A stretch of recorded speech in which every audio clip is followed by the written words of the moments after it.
Hi അസ്സാം വലൈക്കും. ഇന്ന് ചോറിനൊരു സൂപ്പർ ഒഴിച്ചുകറി നമുക്ക് എങ്ങനെ തയ്യാറാക്കാൻ നോക്കാം. അതിനായിട്ട് പരിപ്പ്, തക്കാളി, ഒരു പച്ചമുളക്, കറിവേപ്പില ചേർത്ത് കുക്കറിലൊന്ന് വേവിച്ചെടുക്കാം. കുറച്ച് വെള്ളം ഒഴിച്ച് വേവിച്ചെടുത്തിട്ടുണ്ട്.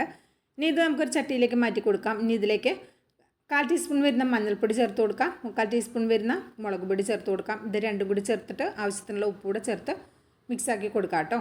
ഇത് നന്നായിട്ട് മിക്സാക്കി കൊടുക്കുക. ഒരു മീഡിയം ഫ്ലെയിമിൽ വെച്ചിട്ട് കുക്ക് ചെയ്തെടുത്താൽ മതി. ആ പൊടികളുടെ പച്ചക്കുത്ത് പോകുകയോളം ഒന്ന് ചൂടായി ഒന്ന് തിളച്ച് വരുമ്പോൾ നമുക്കിതിലേക്ക് മുരിങ്ങയില ചേർത്ത് കൊടുക്കാം.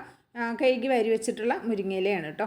അത് ഞാനൊരു 1/4 കപ്പ് പരിപ്പാണ് എടുത്തത്. ഒരു 3 പിടി വരുന്ന മുരിങ്ങയില കൂടി ചേർത്ത് കൊടുക്കുന്നുണ്ട്. എന്നിട്ട് എല്ലാം പാട് നന്നായിട്ട് മിക്സാക്കി കൊടുക്കുക.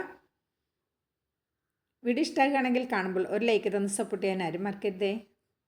ഇനി ഇതിലേക്ക് ഒരു അരവ് തയ്യാറാക്കാനായിട്ട് ഒരു 1/2 കപ്പ് തേങ്ങ കുറച്ച് ലേശം വെള്ളം ഒഴിച്ച് നല്ല പേസ്റ്റ് പോലെ അരച്ചെടുത്തിട്ടുണ്ട്. അതുകൂടെ ചേർത്തിട്ട് കുറച്ചുകൂടി വെള്ളം മിക്സി കഴുകി ഒഴിച്ച് കൊടുത്തിട്ടുണ്ട് കേട്ടോ. ഇതുകൂടെ ചേർത്തിട്ട് എല്ലാം പാട് നന്നായിട്ട് മിക്സാക്കി ഒന്ന് ചൂടായി തിളച്ച് വന്നാൽ ഫ്ലെയിം ഓഫാക്കാം. ഇതിലേക്ക് ഒരു വറവ് തയ്യാറാക്കാം. വെളിച്ചെണ്ണയിലേക്ക് ചെറിയുള്ളി, വറ്റൽമുളക്, കറിവേപ്പില ഇട്ടിട്ട് ഒന്ന് വറവ് തയ്യാറാക്കിയിട്ടുണ്ട്. ഇത്രേ ഉള്ളൂ. വളരെ സിമ്പിളായിട്ട് തയ്യാറാക്കി കഴിക്കാവുന്ന നല്ല ടേസ്റ്റി ആയിട്ടുള്ള ഒരു ചോറിൻ്റെ ഒപ്പം കഴിക്കാൻ പറ്റിയ അടിപൊളി ഐറ്റമാണ്.